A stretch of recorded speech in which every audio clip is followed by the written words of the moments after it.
Welcome back to Movie and Popcorn, where we break down your favorite films and series.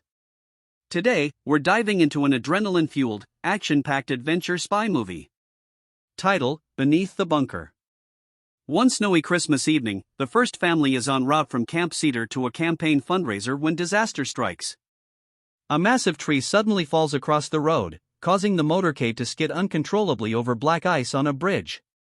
As Ethan tries to steer the convoy to safety, the lead vehicle plunges off the bridge and into an icy river below, leaving Ethan with a split-second choice that forever changes his life. The president's car teeters precariously on the bridge's edge, and while Ethan succeeds in rescuing President Grant, he is unable to reach Rachel before the car slips over the side, plummeting into the frigid waters below. The First Lady and two Secret Service agents die in the accident. This tragic incident marks a turning point for Ethan. Though he saved the president, he feels haunted by his inability to rescue Rachel, a failure that weighs heavily on his conscience. While President Grant harbors no ill will, Ethan is reassigned to the Treasury Department. His demotion is both practical and emotional. His presence serves as a painful reminder to the president of that devastating night, and he now watches the White House from afar, struggling with his guilt. 18 months later, the political climate has grown tense, with escalating hostilities between North and South Korea. The White House is preparing for a high-stakes diplomatic meeting as South Korean Prime Minister Park Sung-min, Daniel Dae-Kim, arrives, hoping to negotiate peace and prevent open conflict in the region. President Grant and his staff gather to meet with the Prime Minister, trusting that the talks will be a turning point in their ongoing efforts to defuse the situation. What the White House team doesn't know is that Prime Minister Park's security detail harbors a traitor, Thomas, a former Secret Service agent who now works as a private contractor. Disillusioned and driven by greed, Thomas has sold his allegiance to the highest bidder, and his involvement signals the beginning of a carefully orchestrated plan. In fact, unbeknownst to the president and his advisors, a North Korean terrorist mastermind named Seo Min-jun, Lee Byung-hun, has already set his sights on the White House, and his plan to infiltrate the fortress of American power is already underway. While President Grant and Prime Minister Park discuss security, a coordinated assault begins with a terrifying display of force. A modified C-130 Hercules gunship brazenly enters Washington, D.C.'s restricted airspace, sparking immediate panic.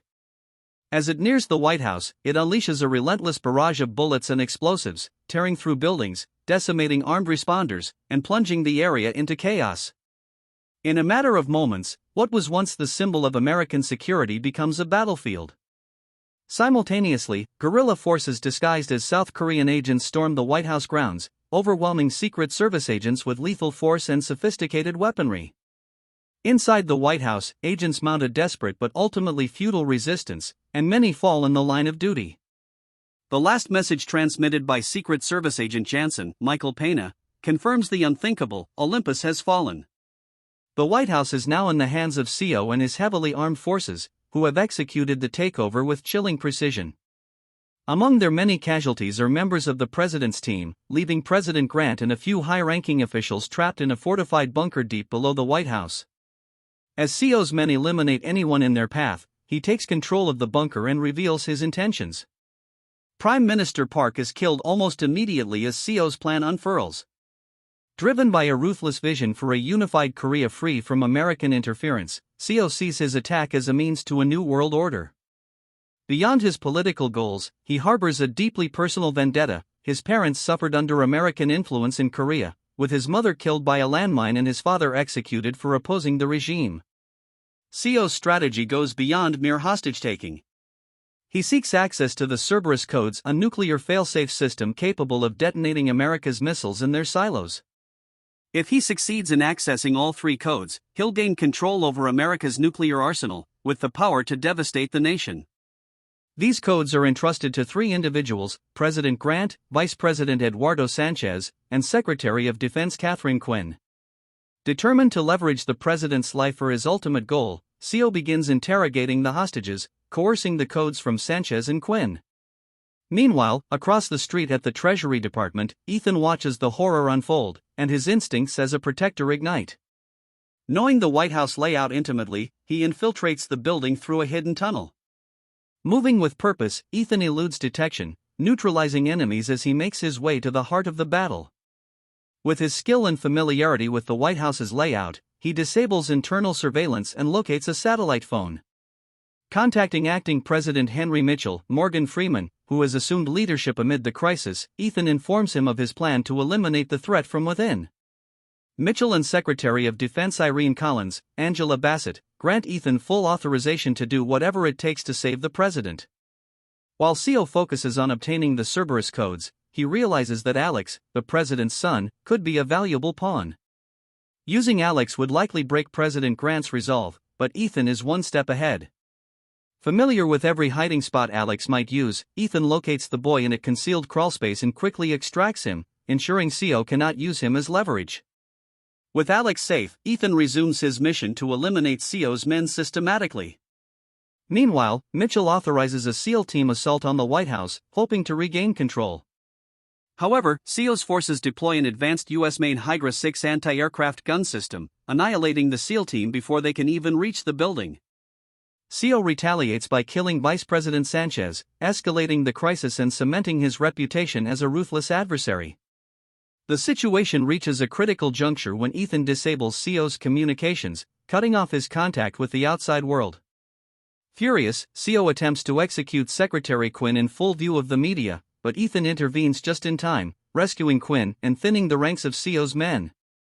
With his resources dwindling, CO fakes his own death and that of President Grant, sacrificing several hostages to bolster the illusion.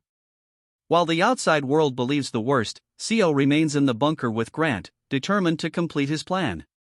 With 2 codes already in hand, CO finally breaks President Grant's resolve, securing the final Cerberus code. He begins the Cerberus countdown, initiating the process to self-destruct America's nuclear missiles. In a final gambit, he tries to escape, but Ethan uncovers his deception and fights his way into the bunker. Ethan confronts CO in a brutal hand-to-hand fight. Years of training culminate in this intense, high-stakes duel, each strike carrying the weight of Ethan's resolve to protect his president and CO's hatred for the American government. Ultimately, Ethan's strength prevails as he fatally stabs CO, ending the terrorist's life and his twisted dream of vengeance.